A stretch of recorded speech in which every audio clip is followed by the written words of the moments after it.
Hardware অ্যাডভাইসডের আরেকটি ভিডিওতে আপনাদের স্বাগতম। আমাদের আজকের ভিডিওর থাম্বনেল অথবা টাইটেল দেখে অলরেডি মনে হয় বুঝে গেছেন যে আমাদের ভিডিওর টপিক কী। আমাদের আজকের ভিডিওর মূল বিষয় হচ্ছে জিপিইউ প্রাইসিং বর্তমানে বাংলাদেশে এবং ইন্টারন্যাশনাল জিপিইউ প্রাইসের কী অবস্থা এবং আদৌ কি এই জিপিইউর প্রাইস মানে আমরা যে এখন ডাবল প্রাইস পে করতেছি সেই প্রাইসটা কোন সময় ঠিক হতে পারে বা আদৌ ঠিক হবে কিনা বা ঠিক হলে কোন সময় হবে। আচ্ছা, তার আগে আমি অ্যাকচুয়ালি একটা জিনিস ক্লিয়ার করে দিই। আমি অ্যাকচুয়ালি এইসব আলোচনা বা মতামত যেগুলো আমি আপনাদের সাথে শেয়ার করব, সবকিছুই হচ্ছে একটা সোর্স থেকে বা ট্রাস্টেড সোর্স থেকে সেই ডাটাগুলো নেওয়া এবং সেই ডাটাগুলো এক্সপ্লেন বা আলোচনার মাধ্যমে অ্যাকচুয়ালি আমি এই আলোচনাটা আপনাদের সাথে শেয়ার করার চেষ্টা করব যে কীভাবে হচ্ছে জিপিইউ প্রাইস কমবে। কজ আমার কোনো মন গড়া মতবাদ দিলেই অ্যাকচুয়ালি এখানে যে কোনো একটা অ্যাকচুয়াল প্রেডিকশন হয়ে যাবে জিনিসটা এরকম না। কজ আমরা পার্সোনালি অনেকেই অনেকভাবে প্রেডিকশন করছিলাম যে এই বছরের শেষের দিকে হয়তো বা জিপিইউর প্রাইস কমে আসবে, কিন্তু অ্যাকচুয়ালি দেখেন জিপিইউর প্রাইস কমার কোনো নামগন্ধই নাই। সো একটা সোর্স থেকে ডাটা কালেক্ট করে আপনাদের সাথে শেয়ার করার চেষ্টা করতেছি। সো আশা করি আপনারা জিপিইউর অ্যাকচুয়াল সিচুয়েশন বা সামনে কীরকম সিচুয়েশন হতে পারে এটা হচ্ছে কিছুটা ধারণা পেতে পারেন। সো আশা করি ভিডিওটা ইন্টারেস্টিং কিছু হবে। সো যেহেতু এটা এক্সপ্লেনেশন টাইপের কিছুটা ভিডিও হবে, তাই বেশি পক করে লাভ নাই প্রথম থেকে। জাস্ট আপনি যদি আমাদের চ্যানেলে নতুন হয়ে থাকেন আর এরকম ইন্টারেস্টিং পিসি হার্ডওয়্যার রিলেটেড ভিডিও নিয়ে ইন্টারেস্টেড থাকেন, তাহলে অবশ্যই আমাদের চ্যানেলটি সাবস্ক্রাইব করতে ভুলবেন না এবং নোটিফিকেশন বেল আইকনটিও প্রেস করে রাখবেন। আর যারা অলরেডি সাবস্ক্রাইব করা আছেন, থ্যাংক ইউ সো মাচ। আচ্ছা, ভিডিওর প্রথম দিকে আমি ছোট্ট করে কিছু এক্সপ্লেনেশন দিতে চাই যে জিপিইউর প্রাইস বাড়ার মূল কারণগুলো কী। কজ আমাদের চ্যানেলে এখনও পর্যন্ত কোনো ডেডিকেটেড ভিডিও আসে নাই জিপিইউ প্রাইসিং নিয়ে, তাই আমি ছোট্ট করে কিছু যদি বলি রিজনগুলা, তাহলে হয়তো বা আপনাদের বুঝতে সুবিধা হবে যে আসলে জিপিইউর প্রাইস বাড়ার কারণে মূল রিজনগুলা কী। তো সর্বপ্রথম যেই রিজনটা বলা যায় নির্দ্বিধায় বা আপনারা সবাই জানেন, সেটা হচ্ছে ক্রিপ্টোকারেন্সি মাইনিং। তো সবাই জানেন যে 2021 সালের প্রথম দিকে ক্রিপ্টোকারেন্সি মাইনিং মাথাচড়া দিয়ে ওঠে। তো আমাদের জিপিইউর প্রাইস বাড়ার সাথে যে ক্রিপ্টোকারেন্সির সম্পর্ক, সেটার হচ্ছে ডেফিনেটলি ইথেরিয়াম। তো জিপিইউ দিয়ে অ্যাকচুয়ালি অনেকগুলো ক্রিপ্টোকারেন্সি মাইনিং করা যায়, যেমন হচ্ছে রেভেন কয়েন, তারপর হচ্ছে কনফ্লাক্স, তারপর হচ্ছে আপনার ইথেরিয়াম ক্লাসিক, বিম। বাট এই সবগুলো থেকেই হচ্ছে শুধুমাত্র ইথেরিয়ামটি হচ্ছে সবচেয়ে বেশি প্রফিটেবল এবং প্রায় 90%-এরও বেশি মানুষ হচ্ছে জিপিইউ দিয়ে ইথেরিয়াম মাইনিং করে থাকে। তো অ্যাজ ইউজুয়াল যেহেতু 2021 সালের প্রথম দিক থেকেই ইথেরিয়াম মাইনিং অনেক মাথাচড়া দিয়ে ওঠে, সেই কারণে অনেকেই হচ্ছে যারা পার্মানেন্ট মাইনার বা যারা হচ্ছে সিজনাল মাইনার, সবাই হচ্ছে মার্কেট থেকে গ্রাফিক্স কার্ড কিনে হচ্ছে তারা জিপিইউ মাইনিং স্টার্ট করে দেয়। তো সেই কারণে হঠাৎ করেই হচ্ছে 2021 সালের প্রথম দিকে হচ্ছে বলতে পারেন যে ইউকে, কানাডা বা ইউরোপ রিজনে হচ্ছে যেসব জায়গায় হচ্ছে মাইনিং খুব পপুলার, সেসব জায়গাতে হচ্ছে গ্রাফিক্স কার্ড স্টক শেষ হতে থাকে, মানে রিটেল শপগুলো থেকে গ্রাফিক্স কার্ড গায়েব হওয়া শুরু করে। তো আমাদের দেশে অ্যাকচুয়ালি এই ইফেক্টটা অ্যাকচুয়ালি অনেক পরে না, অ্যাকচুয়ালি 1-2 মাস পরে পড়ছিল। কজ আমার মনে আছে যে ফেব্রুয়ারি মাসেও আমাদের দেশে স্টিল মানে জিপিইউগুলা কেনার পর্যায়ে ছিল। মানে একজন মধ্যবিত্ত মানুষের মতো বা আমার মতো মানুষের মানে কেনার পর্যায়ে ছিল। গ্রাফিক্স কার্ডের প্রাইসগুলো হয়তো বা 3, 4, 5,000 টাকা কিংবা সর্বোচ্চ এক্সপেন্সিভ মডেলগুলোতে হচ্ছে 10,000 টাকা বৃদ্ধি পাইছিল। বাট মার্চ মাসে হচ্ছে আমাদের দেশেও খারাপ অবস্থা অলরেডি ক্রিয়েট হয়ে যায়। সুতরাং ছোট্ট করে যদি বলা যায়, জিপিইউ প্রাইসিংয়ের আজকের এই করোনা অবস্থার জন্য one of the biggest reason হচ্ছে এই ক্রিপ্টোকারেন্সি মাইনিং অথবা ইথেরিয়াম মাইনিং। আচ্ছা, এবার আমি দ্বিতীয় রিজনটা বলার চেষ্টা করি। সেটা হচ্ছে যে ডেফিনেটলি এই কোভিড-19 প্যান্ডেমিক। যদিও আমরা কোভিড-19 প্যান্ডেমিকের প্রথম দিকে আসলে জিপিইউর প্রাইস তেমন বাড়ে নাই। আমার মনে হয় যে ডিসেম্বর পর্যন্ত স্টিল ইন্টারন্যাশনালি জিপিইউর প্রাইস সব কিছু ঠিকঠাক ছিল। তো এই প্রভাবটা আসলে পরে দেখা দেয় যে প্যান্ডেমিকের কারণে যেই শিপমেন্ট, ট্রান্সপোর্টেশন, তারপরে হচ্ছে ওভারঅল কস্ট বেড়ে যাওয়া, সব কিছুই আপনারা যারা কি বলে কাস্টমের সাথে রিলেটেড আছেন বা কাস্টম বিষয়ে কম বেশি খেয়াল রাখেন, দেখবেন যে আগে থেকে সব কিছুর অ্যাকচুয়ালি প্রাইস অনেকটাই বাড়ছে। মানে ওভারঅল মেইনটেনেন্স যেই খরচটা অলরেডি সবখানেই বাড়ছে এবং এই জিনিসটা শুধু জিপিইউর উপরে নেই, আমাদের নিত্য প্রয়োজনীয় বলতে পারেন যে যত সব জিনিসই আছে সব কিছুর উপরে কিন্তু এটার একটা ছোট বড় কিন্তু প্রভাব পড়ছে। সুতরাং কোভিড-19 যেই মানে একটা এলোমেলো যে সৃষ্টি হয়েছে, সেটার কারণে হচ্ছে জিপিইউর প্রাইস বা ধরতে পারেন যে আমাদের কম্পিউটারের মার্কেটের মোটামুটি অনেক জিনিসের প্রাইসই বাড়ছে। যদিও এটা এত বড় রিজন না, মানে এত বড় একটা রিজন না এটা যে এত বেশি পরিমাণে প্রাইস বাড়ার কথা না, বাট স্টিল এটার কিছু একটা অবদান তো আছেই আমাদের জিপিউর প্রাইস বাড়ার কারণ হিসেবে। তো তৃতীয় যে জিনিসটা সেটা হচ্ছে সেমিকন্ডাক্টর শর্টেজ। তো 2021-এর প্রথম দিক থেকেই এনভিডিয়া, এএমডি, টিএসএমসি সবাই হচ্ছে বলতেছিল যে সেমিকন্ডাক্টর শর্টেজ দেখা দিছে। তো সেটার কারণে অলরেডি জিপিউর মার্কেটের প্রাইসে না, অলরেডি অটোমেটিভ বা আপনারা গাড়ির মার্কেট মানে ভেহিকল, তারপর হচ্ছে মোবাইল-টোবাইল যত রকমের জিনিস আছে সব কিছুর হচ্ছে প্রভাব পড়ছে। এবং বলতে পারেন যে প্রিটি মাচ ইলেকট্রনিক সব জিনিসই, এমনকি আমি যদি আপনাকে বলি ক্যামেরার কথা, যে অলরেডি ক্যামেরাতেও আপনারা দেখবেন যে ক্যামেরার বাজার অলরেডি প্রত্যেকটা ক্যামেরাতে হচ্ছে নতুন মডেলগুলোতে হচ্ছে আপনার ৮, ৯, ১০,০০০ টাকার মতো বাড়ছে।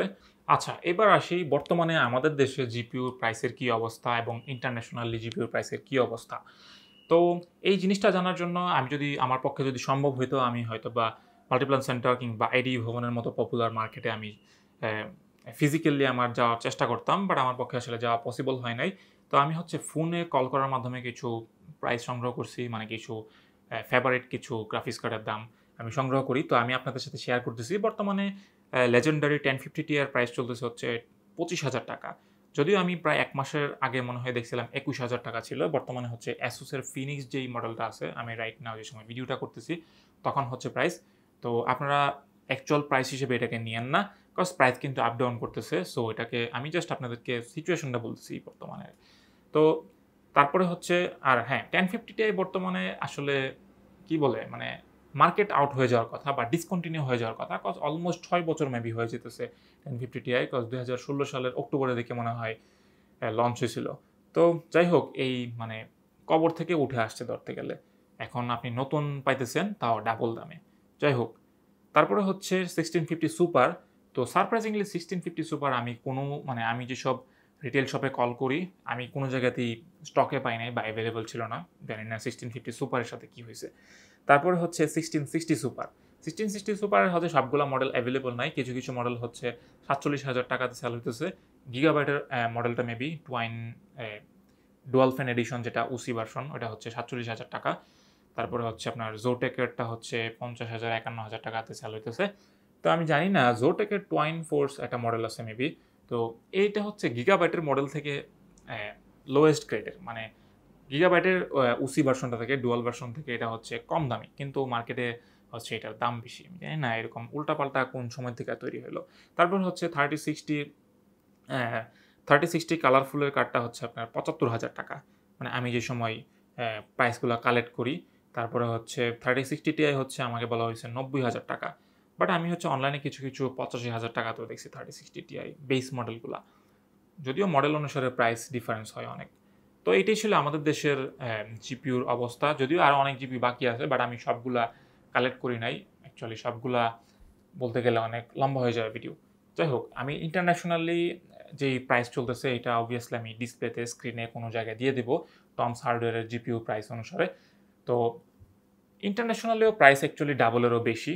আমাদের দেশে যে অবস্থা ইন্টারন্যাশনালি সেমই অবস্থা, আর সব জায়গাতে অ্যাকচুয়ালি ডাবল প্রাইসে সেল হইতেছে। এমনকি আমাদের পার্শ্ববর্তী দেশ ভারতে হচ্ছে আমাদের থেকেও খারাপ অবস্থা। তাদের হচ্ছে RTX 3070 সেল হইতেছে 1,20,000 রুপিতে, আমি যেটা দেখতে পাইলাম। তো 1,20,000 রুপি আমাদের দেশে হিসাব করলে 1,30,000-40,000 টাকা হিসাব হয়। তো ডেফিনেটলি আমাদের দেশ থেকেও খারাপ অবস্থা। যাই হোক, সব জায়গাতেই খারাপ অবস্থা।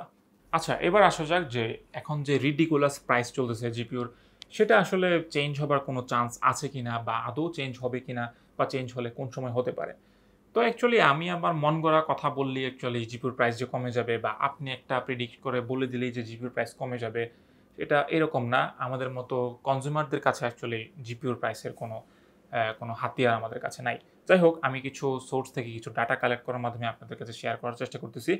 তো প্রথম যে রিজনটা আমি বললাম যে জিপিউর প্রাইস বাড়ার যেই কারণ, ডেফিনেটলি আমাদেরকে আনতে হবে, বিকজ সেই রিজনগুলা জিপিউ প্রাইস বাড়ার যে রিজনগুলা সেগুলো এক্সিকিউট করতে পারলে অ্যাকচুয়ালি জিপিউ প্রাইস কমার সম্ভাবনা সবচেয়ে বেশি। তো সেই রিজনের মধ্যে সবচেয়ে বড় রিজন হচ্ছে ক্রিপ্টোকারেন্সি মাইনিং বা ইথেরিয়াম মাইনিং। এখন আমরা সবাই আশা করতেছিলাম যে ক্রিপ্টোকারেন্সি মাইনিং হয়তো বা এই আগস্ট মাসে, মানে 2021-এর আগস্ট মাসে, যে প্রিভিয়াস যে মাসটা গেল, এই মাসে হয়তো বা ইথেরিয়াম মাইনিং অনেকটাই শেষ হয়ে যাবে বা ক্রিপ্টোকারেন্সি মাইনিং ক্রাশ হবে যেটা বলে আর কি। তো সামহাউ এটা আসলে অ্যাপ্লাই হয় নাই।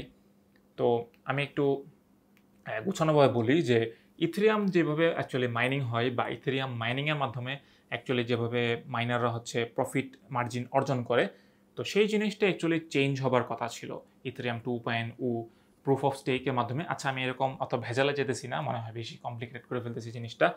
যে মাইনাররা অ্যাকচুয়ালি যেভাবে প্রফিট মার্জিন তৈরি করে, সেই প্রফিট মার্জিনের যেই পলিসিটা সেটা অ্যাকচুয়ালি চেঞ্জ হবার কথা ছিল। তার মানে হচ্ছে ইথেরিয়াম মাইনিংয়ের যে পপুলারিটি বা ডিফিকাল্টি সেটা বাড়ার কথা ছিল বা পপুলারিটি কমার কথা ছিল, কিন্তু সামহাও এটা অ্যাকচুয়ালি অ্যাপ্লাই হয় নাই, যার কারণে এখনও পর্যন্ত স্টিল জিপিইউ মাইনিং মানে ধুমসে চলতেছে। এখনও মানুষ প্রচুর পরিমাণে বাল্ক আকারে জিপিইউ পারচেস করতেছে।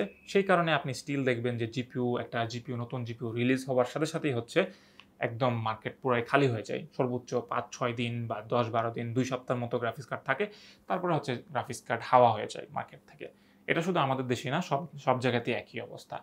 ঠিক আছে, তো এটাই যে ক্রিপ্টোকারেন্সি যেহেতু এখনো পর্যন্ত কোনো ডিফিকাল্টিতে পৌঁছায় নাই, বা ইথেরিয়াম মাইনিং যেহেতু এখনো আগের মতো চলতেছে, সেই কারণে এখনো পর্যন্ত স্টিল জিপিওর যেই ক্রাইসিস বা চাহিদা এখনো পর্যন্ত অনেক পরিমাণে বেশি। তো এখন যে ইম্পর্টেন্ট জিনিসটাতে আসি, সেটা হচ্ছে ইথেরিয়াম মাইনিং কোন সময় শেষ হবে। যেহেতু এখনো পর্যন্ত ইথেরিয়াম মাইনিং শেষ হয় নাই, মানে নতুন পলিসি এখনো পর্যন্ত তৈরি হয় নাই, বা ডিফিকাল্টি এখনো যেহেতু বাড়ে নাই, তো অনেকেই বলতেছে বা ম্যাক্সিমাম সোর্স থেকে বলতেছে যে 2022 সালের প্রথম দিকে হয়তো বা তারা নতুন প্রুফ অফ স্টেকে যাইতে পারে। যদিও এটা 100% কনফার্ম না, অনেকেই অনেকভাবে বলতেছেন জিনিসটা। তবে ম্যাক্সিমাম সোর্সে যেটা বলতেছে যে, বা ম্যাক্সিমাম কন্টেন্ট ক্রিয়েটর যারা আছে, বড় বড় কন্টেন্ট ক্রিয়েটর যারা আছে, তো তারা ভাবতেছে যে 2022 সালের প্রথম দিকে হয়তো বা প্রাইসটা হচ্ছে মানে ইথেরিয়ামের যে ডিফিকাল্টি সেটা বাড়বে এবং ইথেরিয়াম মাইনিং অনেকটাই কমে আসবে। এবং ডেফিনেটলি মাইনিং যদি কমে, ডেফিনেটলি জিপিউর প্রাইস কমার সম্ভাবনা সবচেয়ে বেশি। কজ আমি প্রথমেই বলছি যে ক্রিপ্টোকারেন্সির সাথেই হচ্ছে জিপিউর সবচেয়ে বেশি সম্পর্ক। ক্রিপ্টোকারেন্সি মার্কেটটা যখন ধস হবে বা মাইনিংয়ের মার্কেটটা যখন ধস হবে, তখনই হচ্ছে জিপিউর প্রাইস কমার সম্ভাবনা সবচেয়ে বেশি। কজ আমি আর আপনি যদি জিপিইউ পারচেস করি, তো আমরা কিন্তু একটা করে জিপিইউ পারচেস করি। অনেক সময় তো একটা জিবি পারচেস করার টাকা আমাদের পকেটে থাকে না, কিন্তু মাইনাররা কিন্তু হচ্ছে বাল্ক আকারে জিবি পারচেস করে, বা মাইনিং ফার্ম যারা আছে তারা হাজার হাজার গ্রাফিক্স কার্ড পারচেস করে। তো সেই কারণে অ্যাকচুয়ালি চাহিদা অনেক পরিমাণে বেড়ে যায়। তার কারণে ডেলিভারি মানে সাপ্লাই এবং চাহিদা ম্যাচ করতে পারে না, তাই অ্যাকচুয়ালি মার্কেটে ক্রাইসিস তৈরি হয়। তো 18 সালের কথা যদি আপনাদের মনে থাকে, 18 সালেও সেম ঘটনা ঘটছিল যে জিপিইউ ক্রিপ্টোকারেন্সি মাইনিং যখন ক্রাশ করছিল, তখনই হচ্ছে সেকেন্ড হ্যান্ড মার্কেটে মাইনিং জিপিইউ বন্যার মতো মানে আসা শুরু করছিল। তখন হচ্ছে ম্যানুফ্যাকচারাররা বাধ্য হয়ে হচ্ছে তারা নজর দিছে প্রাইসিংয়ে, মানে রিটেল শপে কম দামে জিপিইউ পাওয়া শুরু হয়েছিল। তো আমার মনে হয় যে 2022 সালের প্রথম থেকে যদি ক্রিপ্টোকারেন্সির যে ইথেরিয়াম মাইনিংয়ের যে নতুন পলিসিটা স্টার্ট হয়, বা ইথেরিয়াম মাইনিংয়ের পরিমাণটা যদি কিছু পরিমাণে কমে আসে বা অনেকাংশে যদি কমে আসে, তো জিপিইউর প্রাইস কমার চান্স সবচেয়ে বেশি। তারপরে আরও কিছু রিজন আছে যেগুলো অ্যাকচুয়ালি জিপিইউর প্রাইস কমাতে আশা করি সাহায্য করবে। লাইক হচ্ছে ইন্টেলের গ্রাফিক্স কার্ডের বাজারে প্রবেশ করা। আপনারা সবাই জানেন ইন্টেলের আর্ক সিরিজের গ্রাফিক্স কার্ডগুলো 2022 সালের প্রথম দিকেই তারা মার্কেটে রিলিজ করবে। তো যদিও ইন্টেলের আর্ক সিরিজে তারা অলরেডি মনে হয় কনফার্ম করে দিয়েছে যে এগুলা টিএসএমসির ফেব্রিকেশনে আসবে। তো বর্তমানে টিএসএমসি হচ্ছে ম্যাক্সিমাম গ্রাফিক্স কার্ড তারা তৈরি করতেছে এএমডি প্লাস, তাহলে ইন্টেলের যেসব গ্রাফিক্স কার্ড আসবে। আর স্যামসাং হচ্ছে এনভিডিয়া হচ্ছে স্যামসাংয়ের পক্ষ থেকে ফেব্রিকেশন তৈরি করতেছে। তো টিএসএমসির উপরেই হচ্ছে সবচেয়ে বেশি চাপ বেশি। যদিও অনেকেই মনে করতেছেন যে ইন্টেলের গ্রাফিক্স কার্ডগুলো যেহেতু টিএসএমসির পক্ষ থেকেই আসবে, মানে ফেব্রিকেশনগুলা, তো ওভারঅল টিএসএমসির যে এবিলিটি এটা তো একটা লিমিটেড। তো ওভারঅল গ্রাফিক্স কার্ডের পরিমাণ হয়তো বাড়বে না, বা অ্যাভেলেবিলিটি বেশি পরিমাণে বাড়বে না। তবে আমার যেটা মনে হয় যে ডেফিনেটলি ইন্টেল যেহেতু নতুন বাজারে প্রবেশ করবে, ডেফিনেটলি সাপ্লাই আগে থেকে কিছুটা হলেও বাড়বে, বা অনেকাংশেই বাড়ার একটা সম্ভাবনা আছে। তো আমার মনে হয় যে ইন্টেল যদি বাজারে প্রবেশ করে, আমার মনে হয় যে কিছু পরিমাণে হলেও এই জিপিইউর ক্রাইসিসটা কমার সম্ভাবনা আছে। অ্যাটলিস্ট আমাদের কিছু অপশন থাকবে হাতে জিপি পারচেস করার। তো তাছাড়া আরও কিছু রিজন আছে, যদি সেমিকন্ডাক্টর সাপ্লাই যদি আগের মতো নর্মাল হয় বা কিছু পরিমাণে ইমপ্রুভ হয়। এনভিডিয়া এবং এএমডি বলতেছে অলরেডি তারা হচ্ছে তাদের যেই সাপ্লাই বা প্রোডাকশন লাইন সেখানে অনেক মনোযোগ দিছে, এবং তারা হচ্ছে আগে থেকে বেশি গ্রাফিক্স কার্ড তারা প্রডিউস করতেছে। তো এটাই যে অলরেডি যদি তারা সাপ্লাই যদি ওভারকাম করতে পারে বা ওভার সাপ্লাই করতে পারে, দেন ডেফিনেটলি আমরা একটা জিপিউর প্রাইসিংয়ে একটা কি বলে একটা সুদিন আমরা দেখতে পারবো বলে আমরা মনে হয়, আমার কাছে যেটা মনে হয়। আচ্ছা, এবার আসি আমাদের ফাইনাল কনক্লুশনে যে জিপিউর প্রাইস আসলেই কোন সময় কমবে বা আদৌ কমবে কিনা। তো এতক্ষণে তো এক্সপ্লেনেশন দিতে গিয়ে মনে হয় জগা খিচুড়ি বানিয়ে ফেলছি, হয়তো বা আপনার মাথায় ভালোভাবে প্রবেশ নাও করতে পারে। তো আমি যদি বলি যে ক্রিপ্টোকারেন্সি মাইনিংয়ের যেই ডিফিকাল্টি বা ক্রিপ্টোকারেন্সি মাইনিং বা ইথেরিয়াম মাইনিংয়ের যেই প্রচলন বা মাথাচড়া দিয়ে ওঠা, এটা যদি অনেকাংশে কমে আসে বা বলতে পারেন যে মানে ক্র্যাশ যদি হয় বা নিউ পলিসিতে যদি তারা মুভ করে, প্লাস জিপিউর যেই সাপ্লাই বা প্রোডাকশন সেটা যদি আগে থেকে উন্নত হয়, বা সেমিকন্ডাক্টর শর্টেজ বা ইন্টেলের নতুন জিপিউর বাজারে প্রবেশ করা, সব কিছু মিলেই যদি জিপিউর সাপ্লাই ওভার সাপ্লাই যদি তৈরি হয়, তখনই হচ্ছে আমরা জিপিউর প্রাইসটা কিছু পরিমাণ দেখব যে কমে গেছে। আমার যেটা মনে হইতেছে বা ম্যাক্সিমাম সোর্স থেকে আমি যে জিনিসটা কালেক্ট করলাম সেখান থেকে অ্যাকচুয়ালি এই জিনিসটাই বলা হইতেছে। সো এটাই বলা যায় যে 2022 সালের প্রথম দিকে জিপিউর প্রাইস কমার সম্ভাবনা সবচেয়ে বেশি। আর 2021 সালের কী হবে তাহলে? হ্যাঁ, 21 সালে আমার মনে হয় যে জিপিউর প্রাইস কমার তেমন কোনো সম্ভাবনা নাই, বা যদি কমেও কোনো একটা কারণে, আমার মনে হয় যে আমার বা আপনার মতো মধ্যবিত্ত ফ্যামিলির মানুষের হচ্ছে হাতের নাগালে আসার সম্ভাবনা খুবই কম। সুতরাং 2021 সালে অ্যাকচুয়ালি জিপিউর প্রাইস তেমনভাবে নর্মাল হওয়ার কোনো চান্স আমি দেখতেছি না, বা ম্যাক্সিমাম সোর্স থেকেই সেটা বলা হইতেছে আসার সম্ভাবনা খুবই ক্ষীণ। তো এটাই 2022 সালের প্রথম দিকে জিপিউর প্রাইস কমার সম্ভাবনা আছে। তবে হ্যাঁ, একটা কথা বলে রাখি যে যেই কথা বলুক, আমি বলি, লাইনাস বলুক, যেই বলুক না কেন, বা সর্বোচ্চ যারা টপ লেভেলের কন্টেন্ট ক্রিয়েটররা যারা আছে, যেই কথা বলুক, এটা অ্যাকচুয়ালি 100% প্রেডিকশন করে বলা যায় না যে জিপিউর প্রাইস 2022 সালের প্রথম দিকেই কমবে বা 21 সালে শেষের দিকে কমবে না। ঠিক আছে? এগুলো অ্যাকচুয়ালি কোনো একটা প্রবেবল কোনো সোর্স থেকে বলা হয় বা প্রেডিকশন করে বলা হয়, যদিও আমরা আগে যেসব প্রেডিকশন করছি সবগুলো হচ্ছে ভুল প্রমাণিত হয়েছে। তো এটাই যে আপাতত যেটা আমি মনে করি আপনাদের মনে রাখা উচিত যে 2022 সালের প্রথম দিকে হচ্ছে জিপিউর প্রাইস যদি কমে, তখন হচ্ছে কমতে পারে Q1 অথবা Q2-তে। দেখা যাক আসলেই কমে কিনা। আর হ্যাঁ, আর কিছু কথা যে আপনারা কেউ হয়তোবা মনে করতেছেন যে আপনারা যদি রিটেল শপ থেকে জিপিইউ পারচেজ করা বন্ধ করে দেন, তখন হয়তোবা রিটেল শপের যে ওনাররা আছে তারা হয়তোবা বাধ্য হবে যে জিপিইউ অল্প দামে ছেড়ে দিতে। তো এই জিনিসটা আসলে প্রপারলি সত্য না, যে অ্যাকচুয়ালি জিপিইউর যে সাপ্লাই বা প্রোডাকশন বা ডেলিভারি যেটিই বলেন না কেন, এটা আসলে এত বিপুল পরিসরে এখন নাই। এটা শুধু আমাদের দেশেই না, সব দেশে অ্যাকচুয়ালি এই অবস্থা। ইন্টারন্যাশনালি অ্যাকচুয়ালি সাপ্লাই তেমনভাবে নাই। মানে আমাদের মতো পিসি গেমাররা যারা আছে, আমরা পিসি মার্কেট থেকে জিপিইউ যেখানে পারচেস করি, সেখানে অ্যাকচুয়ালি সাপ্লাই আগের মতো নাই। সুতরাং আপনি যদি এই নিয়ে বসে থাকেন যে রিটেল শপ থেকে যদি আপনি জিপিইউ পারচেস করা বন্ধ করে দেন, তাহলে হয়তোবা জিপিইউ প্রাইস কমে আসবে। এটা আসলে এই জিনিসটা আসলে তেমন কোনো ভিত্তি নাই। তো আবার মনে করেন না যে আমরা আসলে রিটেল শপের সাথে আমরা রিলেটেড। আমাদের সাথে আসলে কোনো শপের সাথে আমরা কোনো রিলেটেড না। আমরা বা আমি টোটালি আপনার মতো একজন সাধারণ কনজিউমার, একদম নিরপেক্ষ দিক থেকে আমরা আসলে সবকিছু বিবেচনা করার চেষ্টা করি। তো এটাই ছিল। আমার মনে হয় যে কিছুটা ধারণা পাইছেন যে জিপিইউর প্রাইসের কী অবস্থা বা ভবিষ্যতে প্রাইসের অবস্থা কী হতে পারে বা কমলে কোন সময় কমতে পারে। তো আশা করি ভিডিওটি আপনাদের কাছে ভালো লাগছে। আর যদি ভালো লেগে থাকে, অবভিয়াসলি একটি লাইক দিতে ভুলবেন না। আর ভবিষ্যতে এরকম ইন্টারেস্টিং কন্টেন্টের জন্য আমাদের চ্যানেলটি সাবস্ক্রাইব করে রাখতে পারেন।